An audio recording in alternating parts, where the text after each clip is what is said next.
आप हमारे लिए बहुत खास हो, इसलिए एयरटेल थैंक्स। और अगर आप एयरटेल पे नहीं हो तो सोच क्या रहे हो?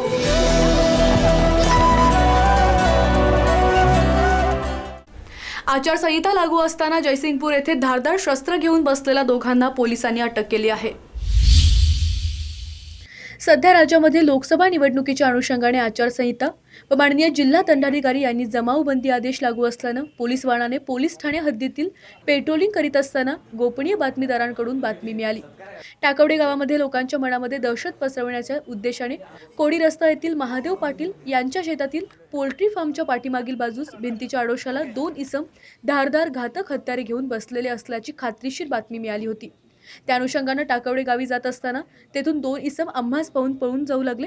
त्यावेळी पोलिसांनी पाठलाग करून त्यास ताब्यात घेऊन चौकशी केली असता त्यांनी पोल्ट्रीच्या भिंतीच्या आडोशाला लपवून ठेवलेले पोते काढून पाहिले असता कापडामध्ये गुंडाळलेली एक तलवार व 4 कोयते असे घातक हत्यार काढून दिल्यानं ते ताब्यात घेऊन त्यांच्यावर गुन्हा दाखल करण्यात आला आहे। सध्या महाराष्ट्र राज्यात तसंच आपल्या देशामध्ये लोकसभा निवडणुकीच्या अनुषंगाने आचारसंहिता जारी केलेली आहे।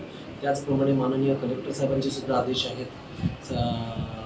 आचारसंहितेच्या अनुषंगाने आपण इतर जी कारवाई करतो तशाच पद्धतीची कारवाई करण्यासाठी काल दिनांक 15/3/2019 रोजी स्वतः मी, त्याच्यानंतर आमची team PSI Sonalkar, detection team police हवालदार सानप साहेब, त्याच्यानंतर डिटेक्शन टीममध्ये निलेश कांबळे, अभि परब, त्याचप्रमाणे विजय पाटील आणि इतर टीम, अशी ही टीम घेऊन आम्ही नाईट पेट्रोलिंग करत असताना आम्हाला अशाच प्रकारची गुप्त बातमीदारामार्फत माहिती मिळाली की टाकोडे या शहरामध्ये दहशत माजवण्याकरिता मंदार पाटील नावाचा इसम व त्याचा साथीदार हा दहशत माजवण्याच्या अनुषंगाने काहीतरी हत्यार लपवून ठेवलेले आहे आणि काहीतरी एक मोठा परिणाम त्याचा सुद्धा काही काळातच दिसून येण्याची शक्यता असल्याची बातमीदाराकडून माहिती मिळाल्यानंतर आम्ही त्याचा शोध घेण्यासाठी तिकडे टाकोडे परिसरात शोध घेत होतो।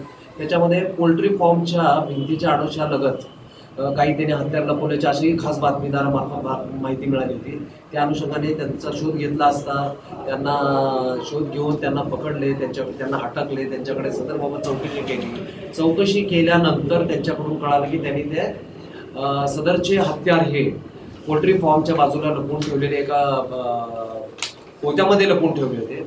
ते ताब्यात घेण्यात आले। ते ताब्यात घेऊन त्यांना विश्वासात घेऊन त्यांना चौकशी करून पोलीस ठाण्यात आणून त्यांच्याकडे विश्वासात घेऊन चौकशी केल्यानंतर सदरचे हत्यारे त्यांनीच आणून लपवून ठेवल्याच्या अनुषंगाने आम्हाला माहिती मिळाली होती।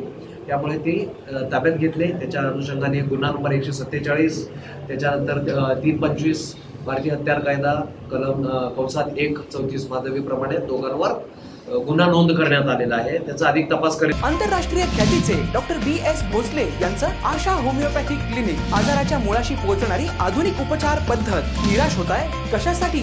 होमिओपॅथी आहे सर्वांसाठी। बँक ऑफ इंडिया जवळ शिवाजी रोड, मिरज।